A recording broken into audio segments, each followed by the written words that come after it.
나합격 유기농업기능사의 꽃쌤입니다. 이번에는 파트 2 토양관리에서 챕터 3 토양생물 및 오염에 대해서 공부하도록 하겠습니다.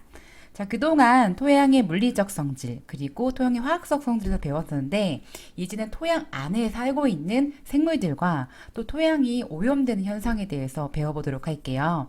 자, 우리가 생물이라고 하면은 우리가 기억나는 것들 있죠? 동물, 토양 안에 살고 있는 동물들, 그리고 토양 안에 살고 있는 식물들, 그 다음에 미생물들이 있습니다.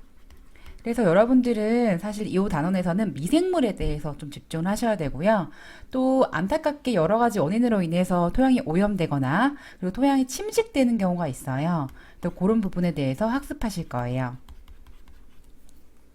네, 먼저 토양 동물을 보고 갈게요. 동물은 크게 대형, 중형, 미소 이렇게 놔두거든요. 대형은 크기로 인해서 2mm 이상, 10mm 이상의 동물들을 말하고요. 생쥐, 두더지, 다람쥐, 거미, 갑충류 이렇게 얘기하는데 특히 지렁이를 조금 유심히 보세요. 대형 동물의 토양 동물 중에서는 지렁이가 아주 중요합니다. 중형 직물 동물군에서는 진드기나 톡톡이가 있고요. 미소 동물은 이제 보시면은 미소라는 말이 사실 미소가 이제 마이크로 아주 작은 것들을 얘기해요. 여기 써볼까요? 네, 미소동물이라고 하는 건 아주 작은 동물들이라고 얘기를 하고, 이 미소동물에는 원생과 선형이 있어요. 원생동물이라는 거는 이제 원시적인 걸 얘기하고, 하나의 세포로 구성된 그런 것들을 얘기하는데, 단세포지만 스스로 움직일 수 있기 때문에 원생동물이라고 얘기를 하고요. 선형동물은 이제 선충류가 있습니다. 네, 아까 대형 동물에서 지렁이 유심히 보셔야 된다고 말씀드렸는데 지렁이가 있는 토양은 굉장히 건강한 토양이에요. 지렁이를 봤을 때 우리가 되게 징그럽잖아요. 그쵸? 하지만 지렁이는 이렇게 이제 토양에서 분변토를 이제 내뱉는데 이거를 이제 분변토 자체가 양분을 함유하고 있고 토양 구조의 그 알갱이의 구조를 촉진합니다. 떼알 구조를 촉진해요. 입단화 촉진. 그래서 이 지렁이가 많이 사는 그런 토양이 건강한 토양인데 이 지렁이는 pH 5.5에서 8.5 굉장히 넓은 pH 범위에서 살고 있어요.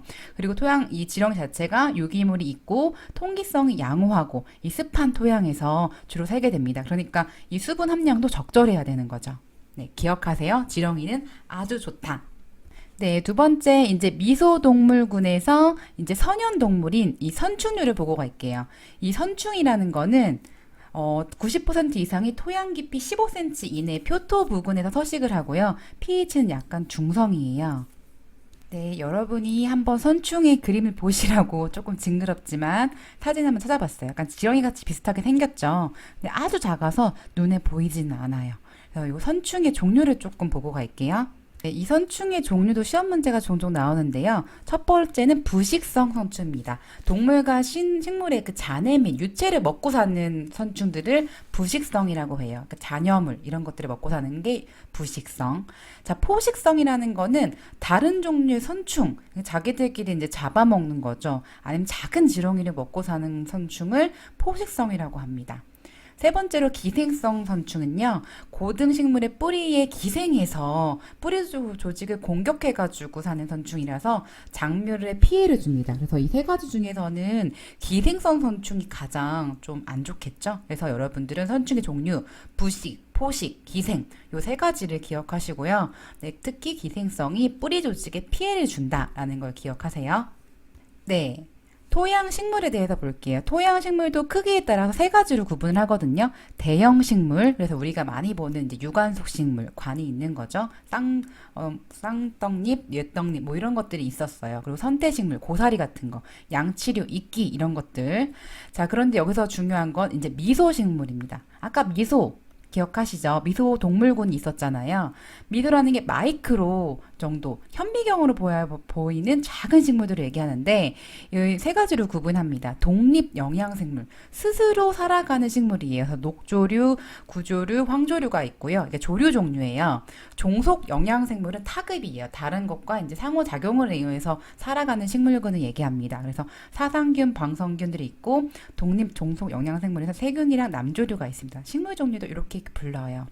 자, 문제 한번 같이 볼게요. 다음 식물의 미소군, 식물군 중 독립 영양생물에 속하는 것은 보시면은 아까 이제 녹조류, 규조류, 황조류가 있었죠? 이 조류를 기억하시면 됩니다. 네, 그러면 한번 동물과 생물을 좀 전수로 볼게요. 아까 동물, 생물 둘 다 대형, 중형, 미소. 식물도 대형, 미소 이렇게 구분됐었고, 우리가 기억해야 될 거는 이제 대형 동물군에서는 지렁이, 그 다음에 미소 동물군에서는 이제 선충 세 가지 있었죠? 그리고 식물에서는 여기 보면 조류가 독립, 그 다음에 사상균, 방성균이 종속 이렇게 볼 수가 있었습니다. 그러면 이 파트에서 가장 중요한 토양 미생물에 대해서 보고 갈게요. 토양 미생물은 크게 네 가지로 구분을 하거든요. 사상균, 세균류, 방사균, 조류 이렇게 구분합니다. 사상, 세균, 방사균, 조류.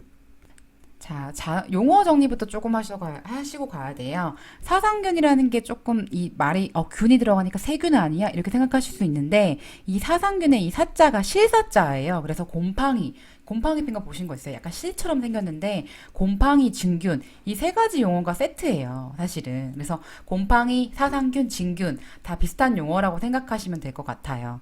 두 번째, 세균이 있습니다. 세균도 자기 스스로 살아나는 세균이 있고, 다른 것과 함께 살아가는 타급 영양 세균이 있어요. 그래서 세균류에는 자급, 타급 구분을 하고요. 방사상균이라고 이제 앞으로 배우시겠지만 사상균과 세균의 중간적인 특징을 갖고 있는 것들이 있어요. 방사상균은 방성균이라고도 표현을 합니다. 마지막으로 네 번째, 조류, 녹조류, 남조류, 구조류 이렇게 이 종들이 있습니다. 자, 반복해 볼게요. 아까 미생물의 종류가 사상균, 세균, 방성균, 조류 이렇게 네 가지가 있었고 이 네 가지가 사실은 전체적인 유기물의 분해자이기도 하고 무기성분의 산화, 환원에 관여를 합니다. 산화라는 건 산소를 주는 거고 환원이라는 건 산소를 빼앗는 거죠. 이번 미생물 단원에선 산화환원에 대해서도 되게 많이 볼 거예요. 그래서 사실 3대 미생물 하면 사상균, 세균, 방사상균 이 순서대로 외우셔야 돼요. 사상균, 세균, 방사상균 이렇게 있고 하나 추가하면 뭐죠? 당연히 조류죠. 그쵸? 그래서 이 네 가지를 봤을 때 개체수, 숫자가 가장 많은 건 세균이에요. 세균이 숫자는 짱 많아요. 그렇지만 이 생체량이라는 게 있어요. 생체량 좀 적어볼게요. 생체량인 거는 이제 바이오매스라고 씁니다. 바이오매스 많이 좀 들어보셨죠? 이게 특정한 공간에 특정한 그 구역 내에 존재하는 생물체의 양을 얘기해요. 양에 대한 에너지 뭐 이런 것들인데 어쨌든 이제 개체 숫자는 세균이 많지만 일정한 범위 안에서는 사상균이 바이오매스 에너지가 가장 큽니다. 그것들 기억해 주세요. 그래서 순서대로 외워야 되는 거. 사상균, 세균, 방성균, 조류. 사상균은 같은 말은 사상균, 진균, 곰팡이. 네. 자, 그래서 사상균, 진균, 곰팡이부터 보고 갈게요. 자, 그래서 이 사상균, 진균, 곰팡이는 균사에 의해서 발육해요. 균사. 네, 그래서 이제 사상균, 진균, 곰팡이의 그림 모시도를 보시면 굉장히 이제 색깔도 하얗고 이제 회색깔이 있고 실같이 퍼진 게 있어요. 네, 이런 것들 보시고요. 네, 포자를 형성하고 몸이 주로 실 모양인 균사, 줄 좀 쳐볼까요? 실 모양인 균사고 곰팡이가 피면서 흰 솜털 같은 균사체가 보이면 흰색 또는 회색이다. 그리고 토양 반응, pH에서 모든 어떤 pH에 잘 생육한다는 거. 산성 토양에 대한 저항성도 커서 pH 2.0, 3.0 굉장히 강산성이거든요. 여기서도 잘 견디고 유기물을 분해하는 효과가 있습니다. 그래서 부식 생성면에서 우수하기 때문에 굉장히 좋은 토양의 미생물이죠. 그리고 토양 미생물 중 생체 중량, 바이오매스 가장 많이 나가고 이 균사에 의해서 토양 입단하를 작용합니다. 자, 이 지금 사상균, 진균, 곰팡이에서 가장 중요한 그런 요소 얘가 균근이에요. 균근 별표. 이 균근이라는 거는 이제 말 듣기로는 균이 있으니까 세균 같은데 이거는 이제 곰팡이, 사상균, 진균 쪽이에요. 그래서 이제 영어로는 이제 머쉬룸과 루트 이거의 중간 합친 용어인데 이 균류가 붙어서 이제 기생하여 생육하고 있는 식물의 뿌리가 있습니다. 이건 균근은 사상균의 종류가 좀 있거든요. 그 중에서 이제 담자균이 있는데 이게 식물의 뿌리에 붙어서 공생관계를 맺어서 균근이라는 특수한 형태를 형성합니다. 그래서 이 균근균이 식물 뿌리에 침입하면은 이거 이제 여러 가지 균사가 결합해요. 이렇게 하얗게 결합해서 이런 것들로 인해서 무기 영양분을 얻기도 하고 그 다음에 균균 자체는 당과 수분을 얻습니다. 그래서 서로 공생하는 거예요. 네. 네, 그리고 균균의 분류를 보면 이 세 가지가 있어요. 외생균균, 내생균균. 세 번째, 내외생균근. 발음 굉장히 어렵네요. 자, 외생균근은 목본식물에서, 이제 나무에서 주로 발생이 보이고요. 곰팡이의 균사가 세포 밖에서 세포 밖. 네, 그래서 이거는 어차피 외생균근이라는 게 수목의 생장을 좋게 해서 양수분 흡수에 도움을 주고 수목의 초기 생육에 도움을 줍니다. 내생균근은 일반적인 식물에서 발견이 되고요. 이것들은 이제 세포 내, 세포 사이에서 이제 주로 있습니다. 그래서 외부의 균사와 밖에 있는 것들을 이제 연결해주는 역할을 해요. 그래서 효과적으로는 작물의 생장을 촉진하고 양분 흡수 촉진하고 물리성 개선하는 역할을 합니다. 세 번째, 내외생균근은 중간적인 특징을 갖고 있어요. 그래서 정리해 보시면 지금 첫 번째로 미생물 중에 곰팡이, 진균, 사상균 요거 중에 얘가 균균이 있다 라고 기억하세요.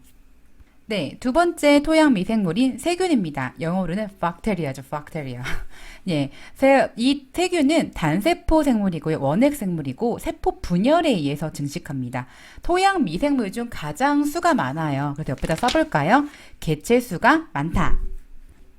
네, 대부분이 이거 중성에서 잘 생육하지만 이 세균 중에 황세균이라는 게 있어요. 황세균 별표. 이 황세균이 주로 강산성에 잘 견딥니다. 근데 가끔씩 이렇게 시험 문제가 pH까지 묻는 문제가 있어요. 그래서 황세균은 세균 중에서 강산성에 잘 자란다, 잘 생육한다 하고 기억해 주세요.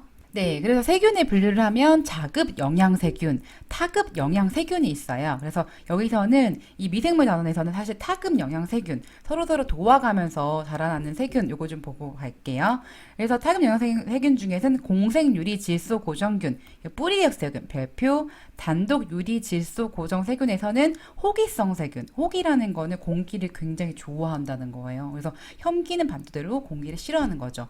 호기성 세균, 아조토박터, 네, 혐기성 세균, 클로스트리디움, 영어까지 요거 세 개의 세트로 조금 알아두세요. 이제 차차 나올 겁니다. 네, 이 세균 중에서 공생유리 질소 고정 세균의 뿌리욕 세균입니다. 이 뿌리욕 세균과 식물이 공생을 해요. 서로서로 도와가는 거예요. 근데 이 공생 식물이 아무나 도와가는 게 아니라 콩, 알파파와 같은 콩가 식물이 이 뿌리 세균과 함께 살아가는 거예요.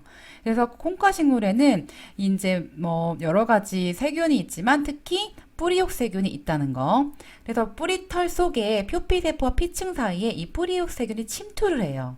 그래서 뿌리 혹을 형성합니다. 동그라미. 근데 이 뿌리 혹이 공중에 날아다니는 그런 78% 있는 질소를 고정해서 암모니아를 형성합니다.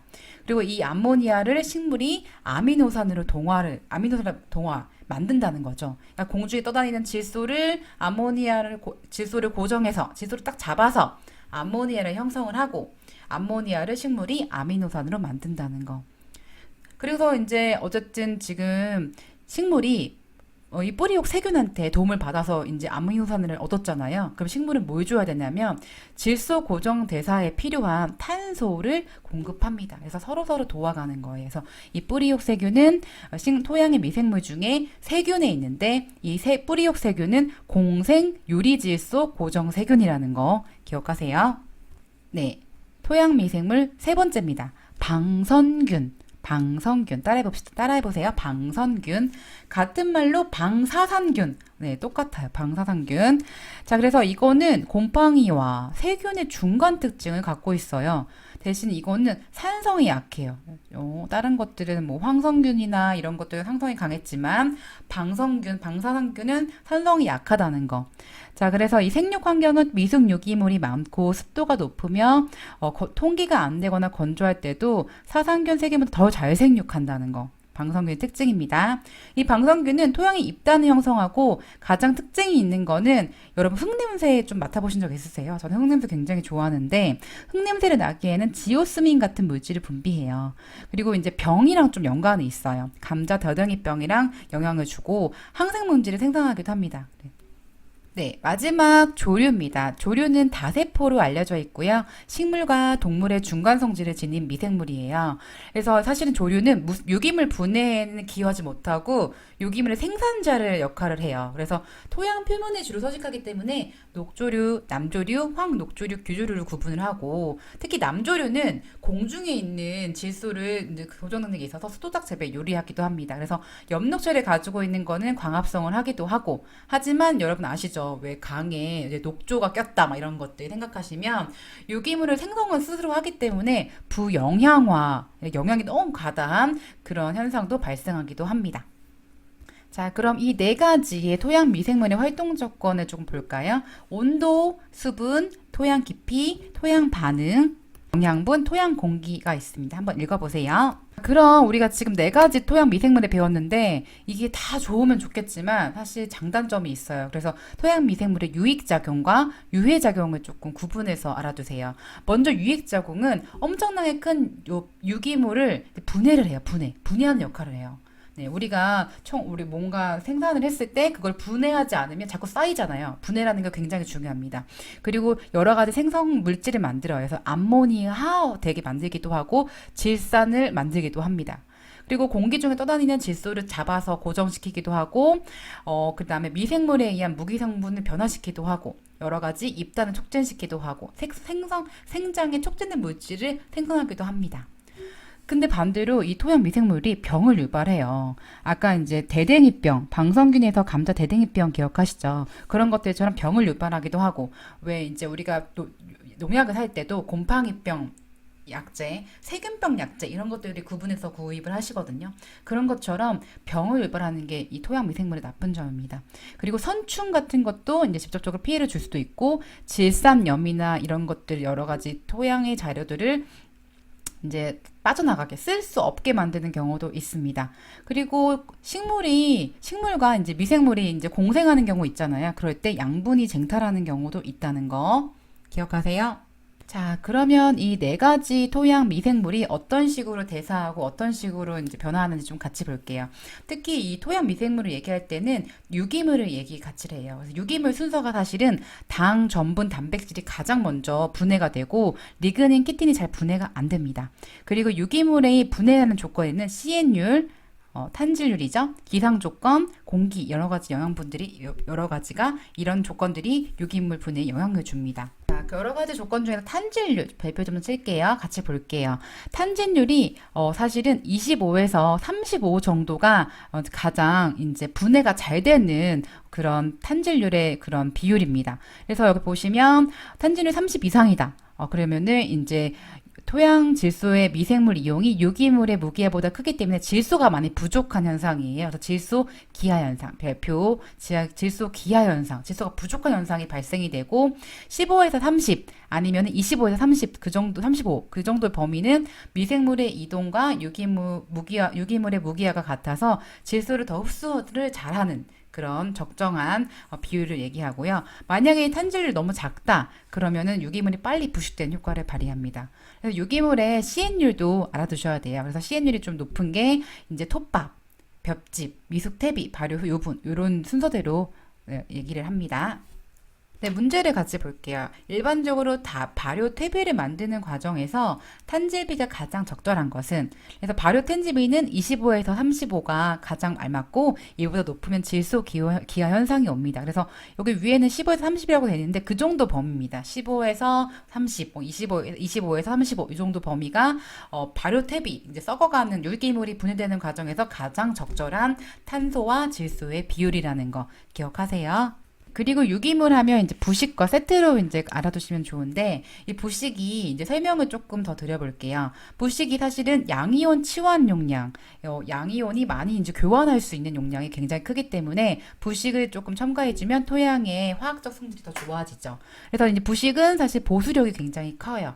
물을 보유할 수 있는 용량이 크고, 완충능, 토양의 그런 급격한 변화를 방지하고 이제 완충, 다른 물질이 들어왔을 때 평탄해 줄 수 있는 그런 기능을 높입니다. 그리고 또한 토양의 입단 구조를 형성하기도 하고 지온 상승을 하고 미생물의 활성을 증가시키는 다양한 장점들이 있어요. 하지만 부식도 적절한 부식의 양이 중요하다는 거 기억하세요. 네, 질소의 대사, 질소의 순환입니다. 질소의 변화 과정에는 다양한 토양의 미생물들이 이용이 돼요. 네, 그래서 보면 이제 먼저 암모니아 작용부터 볼게요. 뭐뭐 작용, 뭐뭐 작용하면 뭐뭐가 되는 거예요. 그래서 아미노산 화합물이 있을 때 요 NH3 플러스 요게 암모니아예요. 그래서 암모니아가 된다 그러면 암모니아 화성 작용입니다. 네, 질산화 작용. 그럼 질산이 되는 거겠죠? 이게 질산인데, 질산화 작용은 두 가지로 이제 연속적인 2단계 반응이 됩니다. 그래서 첫 번째로는 요거 암모늄 대질소가 이제 아질산균이 됩니다. 암모니아 대질소가 아질산균. 이럴 때 작용하는 토양의 그 미생물이 지금 보시면은, 아질산균, 니트로소모나스, 여기 적어놨습니다. 별표. 자, 두 번째 단계, 질산균이 되는 거예요. 이거 질산이죠? 아질산이 질산이 되는 거. 질산이 자기한테 영향을 주는 미생물, 질산균, 니트로박터, 이렇게입니다.